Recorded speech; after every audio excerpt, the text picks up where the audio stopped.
qui au moins connaît à l'origine l'unicité de Dieu.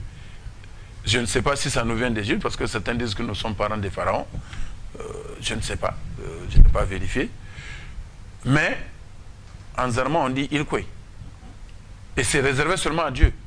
Dites-moi la seule langue nigérienne où c'est pas Allah, arabe ou Serki. Et même le chef de canton s'appelle Serki. Le chef du village s'appelle Serki. Le chef de toute communauté, Serki, ceci, Serki, cela. Donc, il y a des groupes qui sont spécialisés dans des pratiques, dans des rites. Les Sorko, à travers leur expérience de l'eau, du fleuve, ont développé le culte des Holley, les génies. Et les Holley, le Holley original, c'est Harakodiko, qui vit dans l'eau, qui a eu 5 enfants, plus elle et Dongo, qui serait d'origine Bouzou, qu'elle a adopté. Ça forme le panthéon des 7 taureaux des Zarmassori. Je ne vais pas entrer dans ce détail. Donc le culte de Holley est né. Mais malgré tout, les Sorko ont développé la connaissance du fleuve au point où on les croit capables. Je ne dis pas on les croit, je sais qu'ils sont capables. En tout cas, ils étaient capables, je ne sais plus ce qu'il y a aujourd'hui, parce qu'aujourd'hui, beaucoup de choses ont été perdues. Quand quelqu'un se noie, ils étaient capables de bloquer, de circonscrire l'endroit pour que le courant n'emporte pas le corps. Et le corps était retrouvé ou restitué par l'eau ou retrouvé dans cette zone. La tradition dit d'ailleurs qu'un fils Sorko, pour vérifier sa légitimité, était balancé dans l'eau de sa naissance pour un petit séjour, pour voir s'il est effectivement fils de son père. Il s'en sortait normalement, il ne pouvait que flotter. Mais si la maman a triché quelque part, il était parti. Je ne sais pas si c'est lié à l'aventure de Moïse, comment on a pu l'extirper de l'Égypte ancienne. Bon, ça c'est une autre histoire. Vous avez les Songantiers. Bon, donc le mythe de Holley a été développé. Aujourd'hui, il y a des images des Holley-Tam, etc., etc. Jusqu'à ce qu'au 19e siècle, il y ait le phénomène de Hauka qui est né à Chigal, dans la région de Filengi. Aujourd'hui, le culte de Holley est combattu gravement par l'islam et l'islamisme, au point où les gens sont en train d'avaler malgré eux leurs pratiques, leurs croyances. On ne se pose pas de questions. Quand quelqu'un perd ses repères, il est exposé à la dissolution. Bon, c'est un autre débat. Les Songantiers sont ce groupe qui se réclame de Soni Alibert, et qui continue à pratiquer les rites que Soni faisait. C'est pas on dit qu'ils ont des pouvoirs, ils ont des pouvoirs. Plutôt, ils avaient des pouvoirs. Parce que je ne sais pas si tous ceux qui sont actuellement peuvent rester, bon, ils peuvent faire... Mais je sais que beaucoup de Songantiers ont des pouvoirs. C'est réel. Mais ceux qui ont le pouvoir ne s'exhibent jamais, ne montrent jamais qu'ils peuvent faire ceci ou cela. C'est nous, les petits apprentis là, fanfarons de ville, qui aimons nous pavaner pour dire que moi je suis ceci, moi je suis cela, je peux faire ceci, je peux faire cela. Celui qui sait faire ne dit pas. C'est quand ça arrive qu'il montre ce qu'il sait faire. Malheureusement, aujourd'hui, c'est de moins en moins fréquent. Mais les pouvoirs mystiques, ils existent, ce n'est pas de l'invention. Avec un doctorat d'État, je suis supposé être cartésien. Mais j'y crois fermement. Parce que j'ai vécu des expériences, j'ai vécu des scènes, et je connais des gens qui sont capables de beaucoup de choses. Et personne ne peut m'enlever ça de la tête parce que je le sais. Donc ça existe. Alors docteur, en parlant toujours de Songwai, il y a combien de groupes de Songwai? Parce que souvent on parle de, vous avez parlé tout de suite de Soninké, il y a aussi les Wogo, etc. Bon, moi je pense que les Songhai, c'est un groupe Songhai, c'est des Songhai Boro, c'est tout. C'est juste leur pratique. Très souvent, dans le temps, ils se mariaient entre eux. Bon, maintenant, ils peuvent se marier à des hommes du peuple ordinaire ou à des descendants de l'Askia. C'est tout ce qui fait la différence. Mais tant qu'il y a un côté de la filiation qui est Songhaï, ça se perpétue. La lignée se perpétue. On est de père, on est de mère, on est des deux. Bon, les Wogo et les Kourté, ce sont des groupes qui sont venus du Mali au 19e siècle. Entre 1810, 1815, 1820 parfois. Ce sont des groupes qui sont présentés tantôt pour les Kourté comme un mélange, un métissage de Peul et de Songhai Boro. Pour les Wogo, comme un métissage de Songhai Boro et de Bouzou, Bella, ou tout simplement comme de Songhai Boro. Mais ce qui est clair, c'est que si certains Kourtés parlent correctement le Peul, la plupart des Kourtés ne parlent que Songhai. Songhai Chini. Donc là aussi, beaucoup, certains disent même que certains, je ne dis pas qui, seraient des esclaves des Peuls, qui ont immigré avec leurs femmes pendant que les Peuls se livraient la guerre dans la région du Massina. Bon, je crois difficilement à cette origine servile de tout un groupe. Alors docteur, nous sommes presque à la fin de cette émission. Une dernière question pour terminer. Au niveau des Songhai Boro, est-ce qu'il existe jusqu'à présent des foyers d'animistes? Ben oui. Je ne vois pas pourquoi ça doit disparaître. Mais l'islam est né en Arabie, il y a des soufis en Arabie. Mais les gens ne sont pas honnêtes. Pourquoi les Arabes continuent à pratiquer leur rite? Ici au Niger, même la musique est interdite. Alors qu'on voit sur les vidéos, en Arabie Saoudite, des gens organisent des balles. Les femmes dansent, ils font du Norsei. Ils regardent le derrière. Les soufis, ils font de la magie. Ils se transpercent parfois le corps. Les chiites, vous croyez que ces musulmans se mettent à se flageller en souvenir du martyre de quelqu'un, y compris avec des sabres? Mais bon Dieu, à l'origine, Dieu me pardonne, c'est pas un blasphème. La Kaaba est un lieu de culte animiste. On continue à vénérer la Kaaba. C'est quoi l'animisme? Moi, je refuse qu'on dise de nos croyances animisme. Ce sont des religions traditionnelles. La religion ne peut pas se limiter, ne doit pas se limiter seulement à l'existence d'un livre saint. C'est de l'impérialisme culturel qu'on impose aux gens pour les complexer. Dieu est unique. Il n'a pas dit qu'il faut parler seulement arabe pour être musulman. Donc il faut que les gens arrêtent. Il faut que les gens se respectent. Tout peuple qui perd son identité est livré à la dissolution. Monsieur, quand vous n'avez pas de carte d'identité, vous n'avez pas de passeport, quand vous n'avez pas de date de naissance, vous êtes qui? C'est ça notre passé.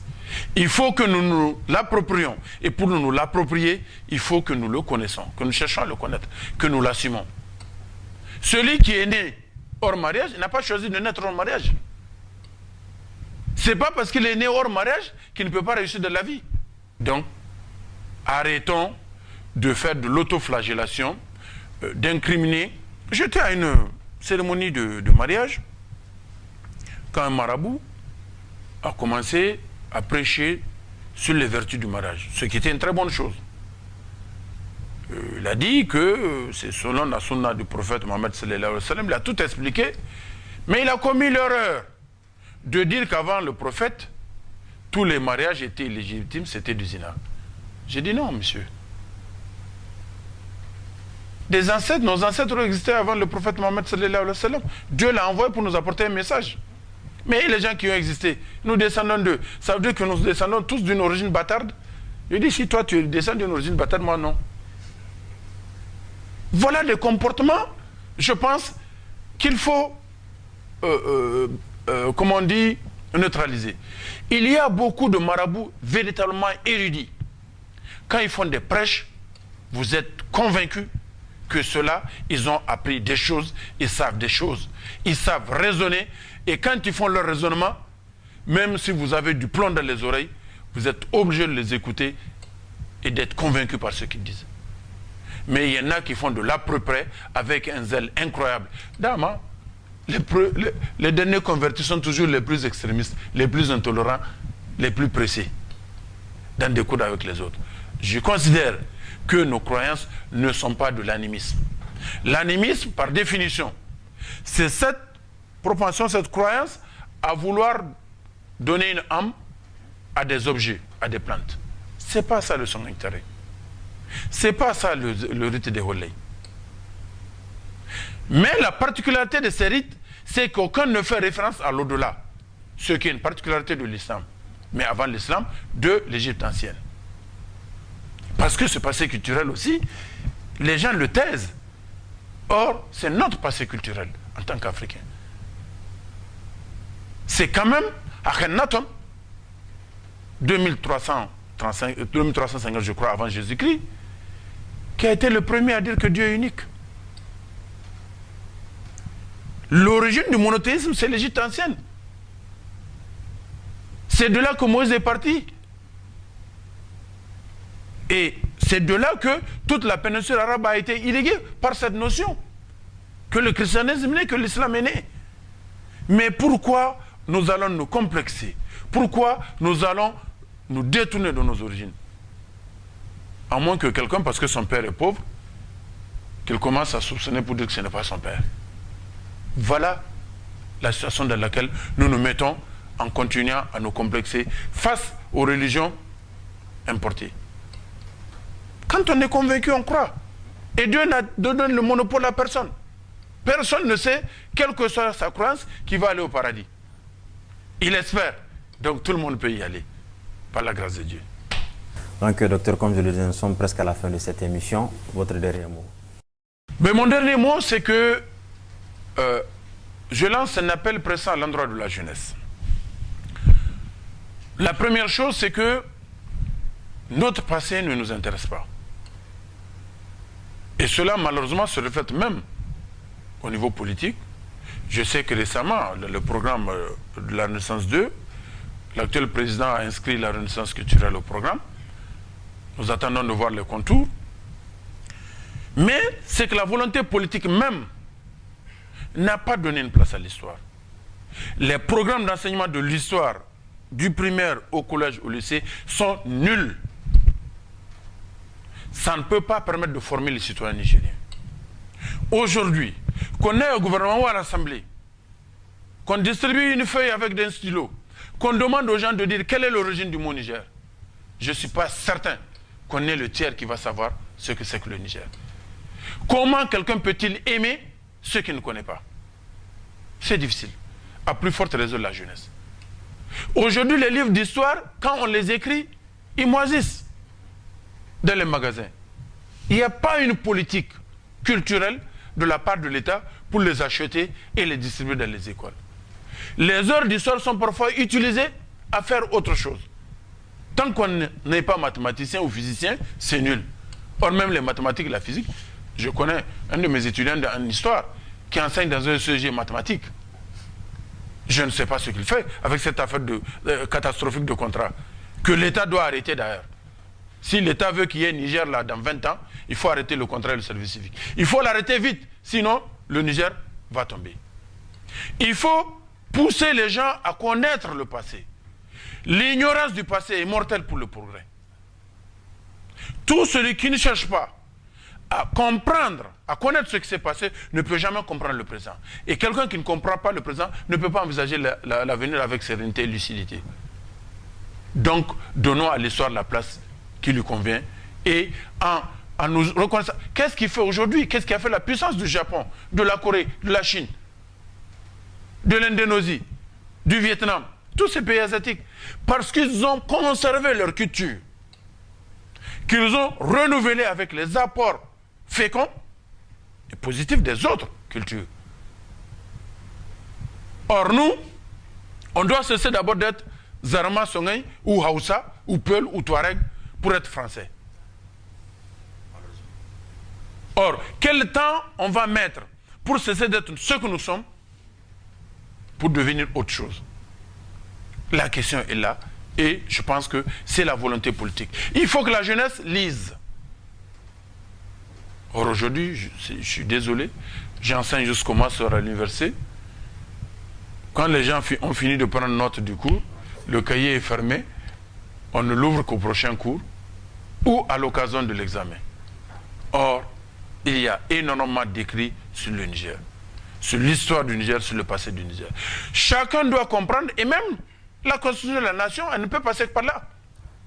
Il faut enseigner à la jeunesse ce qui nous unit. Et le Niger a cette chance. À une autre occasion, je développerai. Nous avons hérité de 8 éléments unificateurs, au moins 8 éléments unificateurs précurseurs à notre unité nationale, que malheureusement, les pouvoirs politiques qui se sont succédés n'ont jamais exploité à fond pour construire le Niger. Il faut que nous nous approprions, que nous ayons conscience de notre passé commun et que nous développons cette volonté de faire, de continuer à faire des choses ensemble, de continuer à vivre ensemble pour réussir d'autres gloires, pour réussir d'autres combats. Et cela ne peut se faire que par l'école, la lecture, que doit soutenir pour impulser une volonté politique. Le discours ne sert à rien. Trop de discours tue l'action. Trop de discours tue l'action. Mesdames et messieurs, c'est ici que prend fin notre émission. Merci à vous de l'avoir suivi. C'était une émission consacrée à la thématique de l'histoire du Songhay, voilà, du Songhay. Donc nous avons comme invité PhD Mamoudou Jibo. Donc une fois de plus, nous le remercions. Merci à vous. Merci à vous. Merci.